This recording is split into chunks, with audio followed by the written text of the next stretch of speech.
2004 Dodge Ram 2500. Little front end collision, a little damage, I guess. I don't even see where the damage is. Oh, I see. Okay, so they got new bumper, and I guess this hitting right here from the old one. I'm called in after.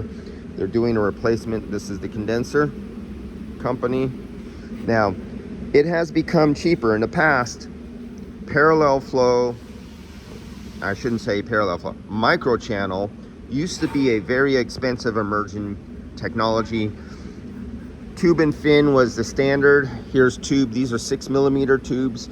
These condensers are more efficient than the 3/8" tubes. Now this one, you have to really look at it carefully, but this round circle you see right here and this round circle you see right here, these are the headers, and the path of hot gas comes in at the top at the larger tube, goes out at the bottom tube, and you can see the smaller tube right here, and it drops in on this one. If you look straight down at the path of entrance point, looks like on this it goes to the rear header.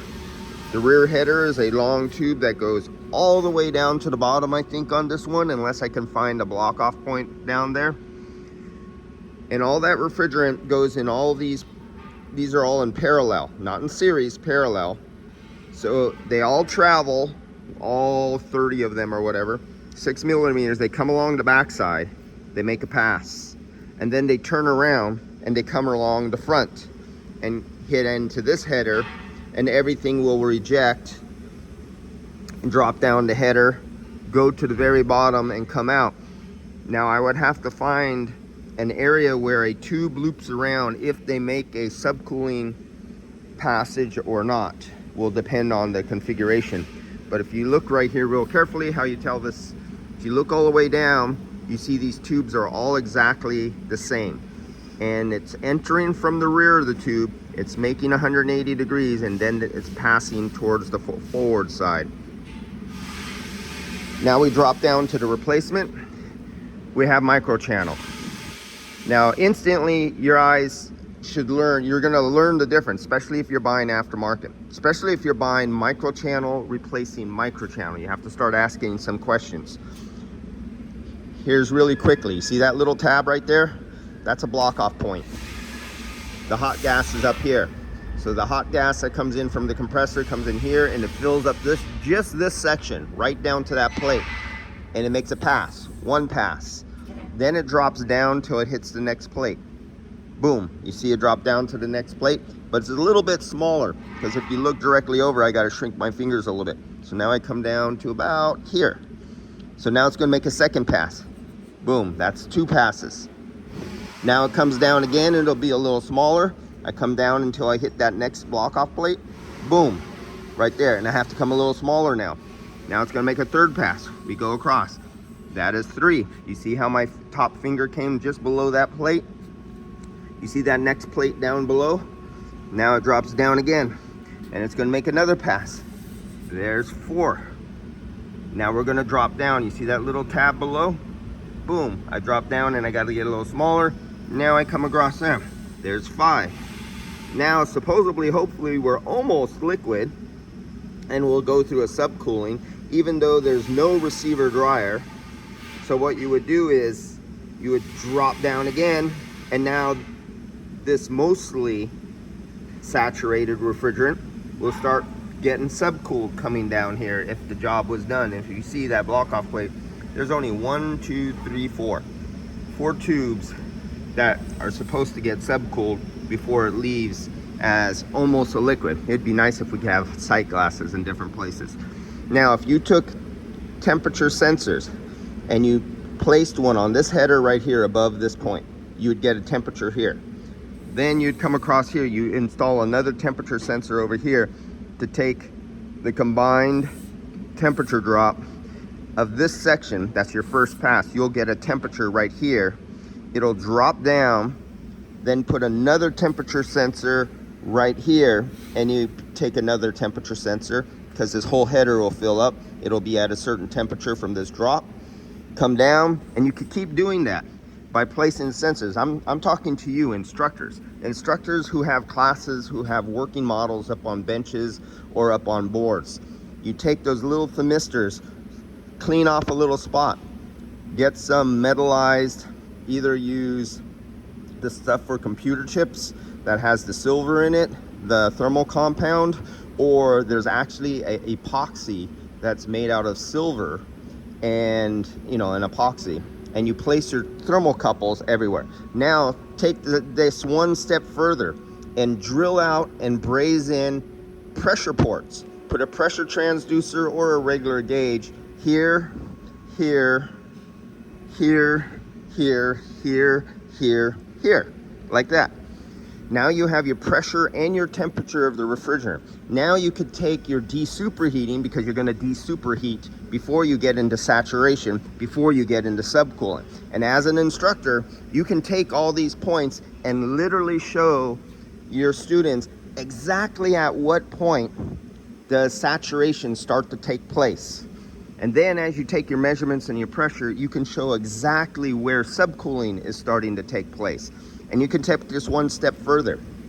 Cut out this little chunk right here, put in one of those see-all sight glasses right here. And if you really, really wanted to get take your students to the next level of comprehending, you can have optional things. Let's see, how can I do this for you guys? This is going above and beyond what most guys would do. But let's say we come down here to those four, because it's 4 channels for the subcooling.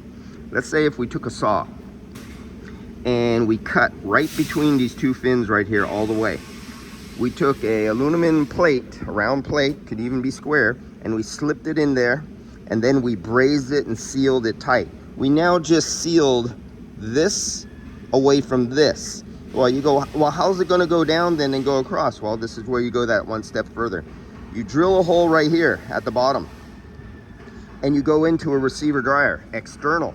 You know those receiver dryers that are built in? So what you just took is you took all your saturated refrigerant that isn't quite 100% a liquid yet, and you exit into a receiver dryer. You drop it in a receiver dryer, and this receiver dryer, because of the way the pickup tube works and everything like that at the bottom of the receiver dryer, it will separate the liquid from the vapor. And then it'll feed liquid, if you're charged correctly, it'll feed liquid down to the subcooling chambers right here. And you'll have a little sight glass right here, and you can have a little sight glass exiting, so you can see the difference.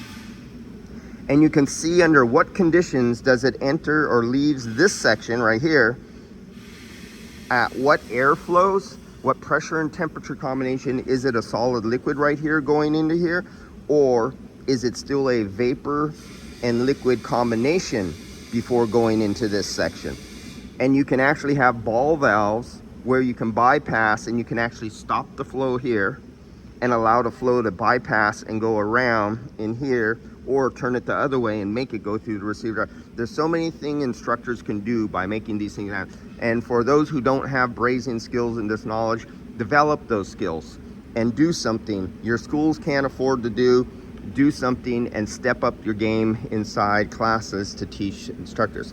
But here's another thing. What is the refrigerant fill capacity of this microchannel compared to this here? Now, this is a high efficiency, this is a high efficiency. And the high efficiency all depends on the tube count and the fin count inside the actual tubes inside there, because there's fins in that. That makes the difference on the fill capacity. Is it the same as this one? Now, I could tell you downright for a fact, if this was a older school 3/8 inch old style condenser that maybe only had 16 fins per inch, 3/8 tubes, and you were directly replacing like, or not like for like, but into microchannel, the refrigerant fill charge definitely would not be the same. It would be a lot less. But here comes the problem. Depending on which aftermarket manufacturer, do they have 2 passes, 3 passes, 4 passes, 5 passes, and the size of the tubing will make the difference on the refrigerant fill requirement. Well, guess what there's not in it? There's no paperwork in here indicating or on the outside of the box to let a technician know that, let's say for instance, we're going to say for instance this vehicle takes 1 pound, it's a diesel, 1 pound 14 ounces. There is nothing indicating on here that this might only take 1 pound 4 ounces after you replace this condenser. Or is it exactly the same? Is it more? Is it less? Are you going to go by pressures? Really? Are you really sure about you're going to go by pressures when you have a 2004 vehicle, possibly the original thermal, god dang it, I didn't read my thing. The original thermal fan clutch on here, the liquid thermal fan clutch that go out of calibration with time. And as they go out of calibration and they become weak, they flow less air. So they artificially give you a higher high side head pressure that you should not have. But you're going to achieve that higher pressure. So there's going to be these wise guys with 30 years of experience go, oh, I go off pressure and I'm going to fill or top off or adjust the charge to pressure. Well, you're adjusting to a wrong pressure because you have the wrong airflow. Airflow is king.